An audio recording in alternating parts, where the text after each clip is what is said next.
Hello, Mainset.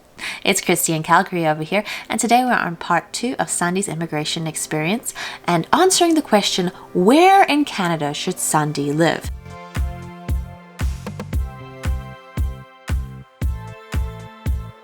Today we're speaking to Rashenka, the owner of Number 8 Immigration Consulting, and she's going to go in depth with Sandi's particular situation. If you missed part 1 of the series, her video is listed just above.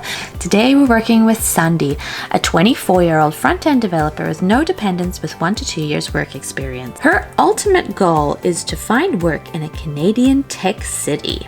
The issues that she's facing is she needs to know the best pathway for immigration, as well as being in her 20s and needing funds to immigrate. Let's go! And in South Africa, it's common to have a 3-year degree, and then the 4th year is considered an honors degree.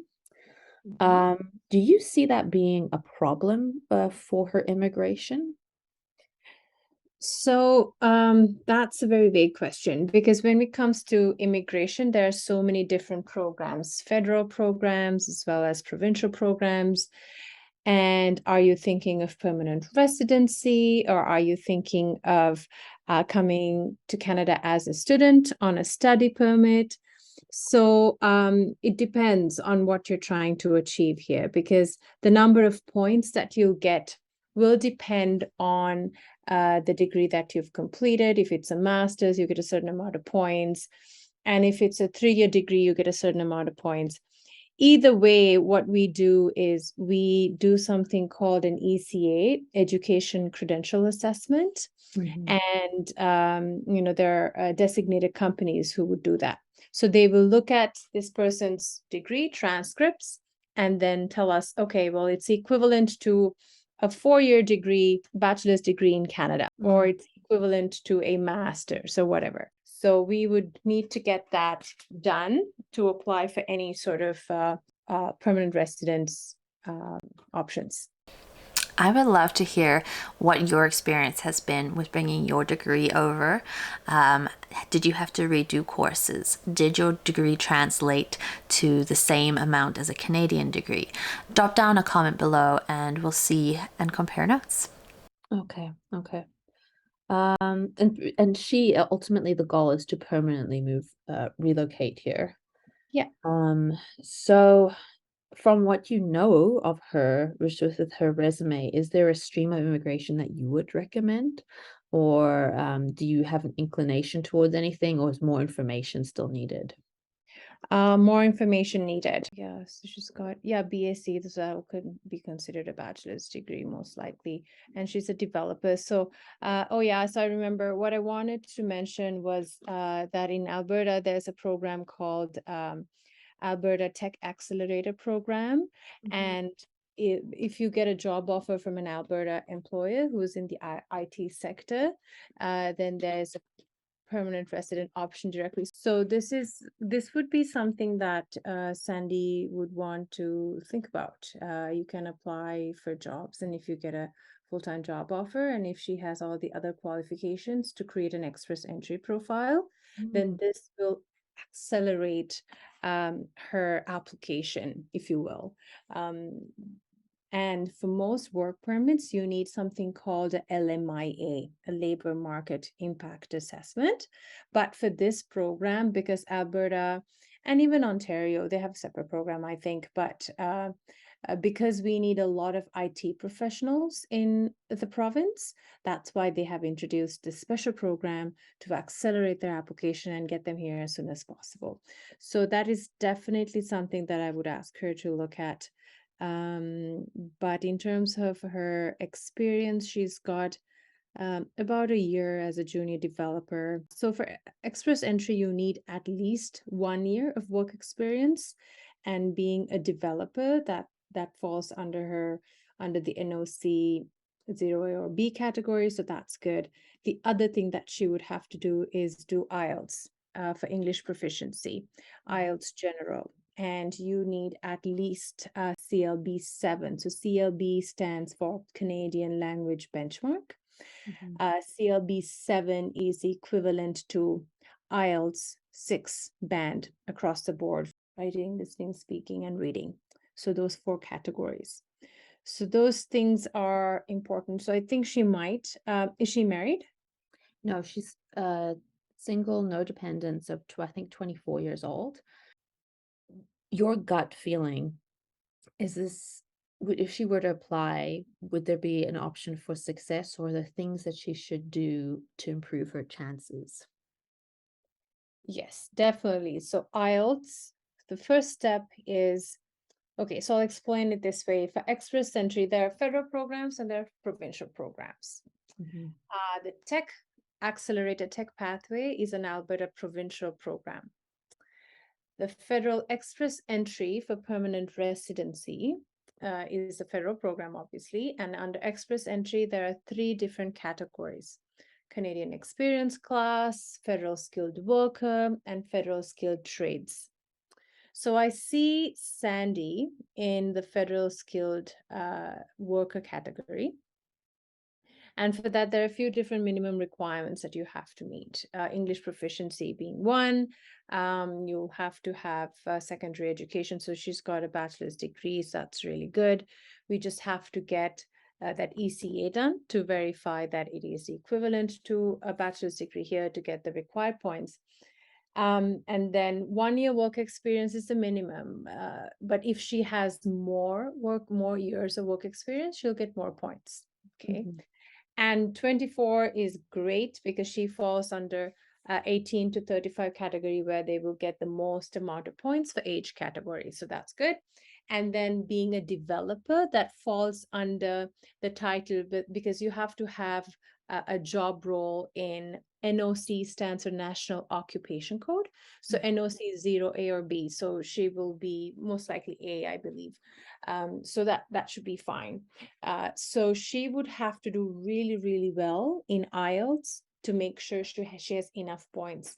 So for Federal Skilled Worker, you need to have at least 67 points to qualify to go into this big pool.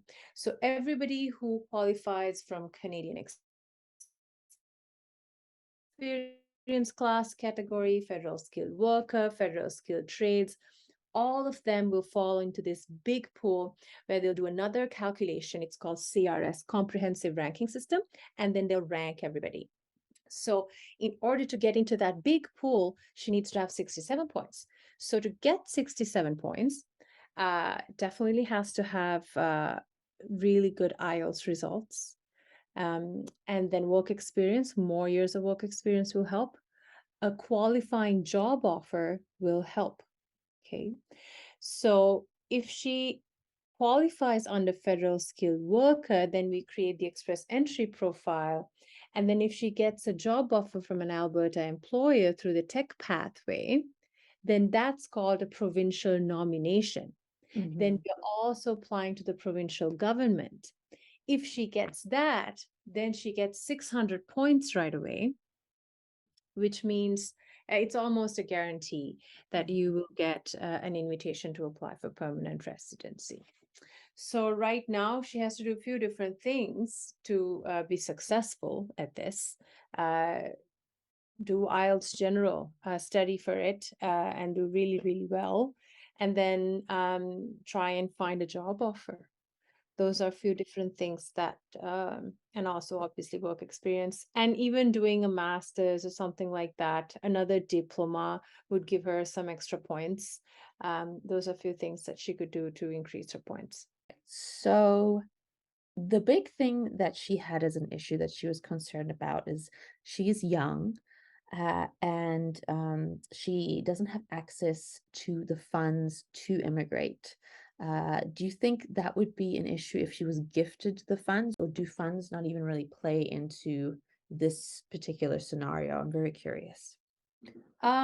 Good question. So funds for Federal Skilled Worker Program, you should show proof of funds, and there's a table that lists how much you should show in terms of proof of funds.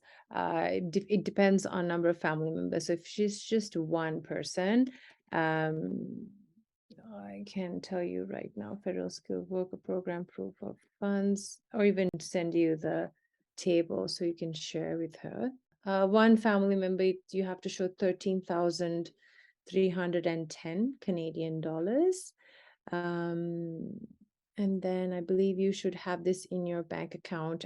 They will check your average balance for the past 6 months. So the thing is, it has to be readily available to you.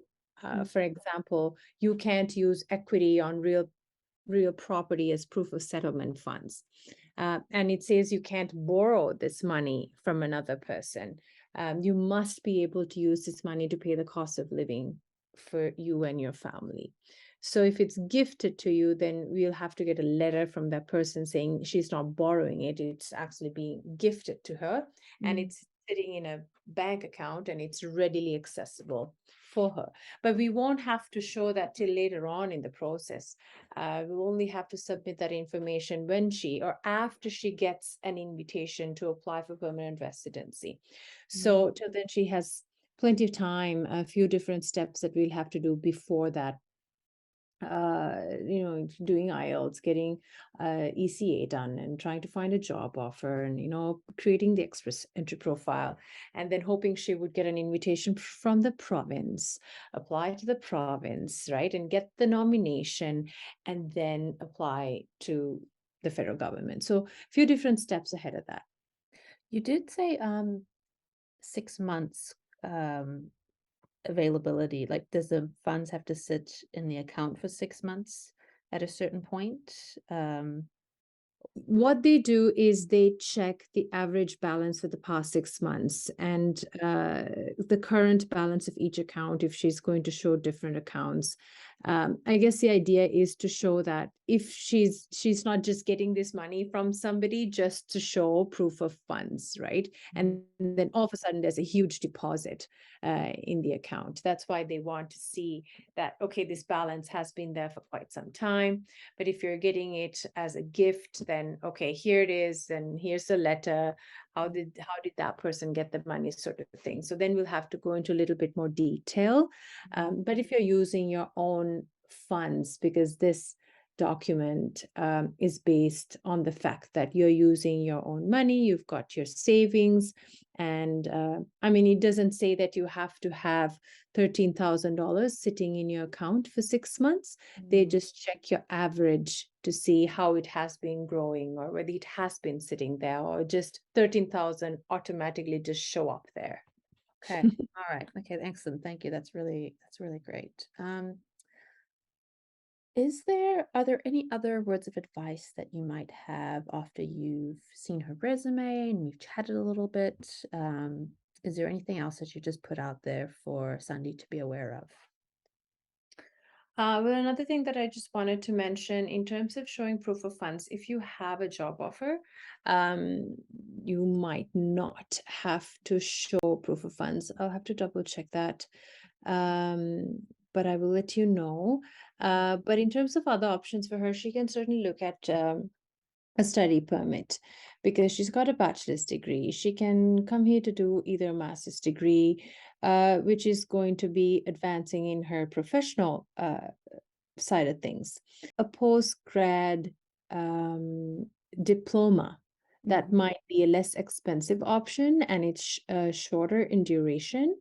And she can apply for a postgrad work permit right after that. I don't know if you know about that option, but so study permit, if you come to Canada as an international student, if your program's more than 8 months in duration, then you can apply for a postgrad work permit. The duration of your postgrad work permit will depend on how long your academic program was. So it could go up to 2 years. So which would give you plenty of time to get a job here, get work experience, and then we can even apply for PR under Canadian Experience class, or even look at another provincial program depending on where she studies or where she has her work experience, right? Because there's so many different provincial programs. For an example, in Ontario, there's a program specifically for master's graduate students. So there's a list of universities, and if you do a master's program from one of those universities, there's a provincial program specially designed to keep those master's graduates in the province. So you can apply directly to the province and get your PR. I would say the easiest way of coming to Canada is, well, as an international student. That's how I came to Canada as well, about 15 years ago, and so did my sisters actually.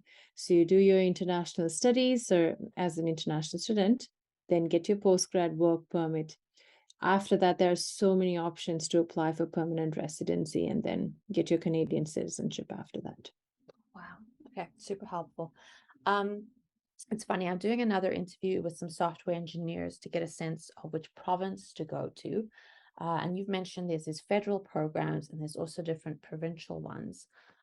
Is there a provincial program that stands out to you for easier access out of them all, or are they all pretty equal?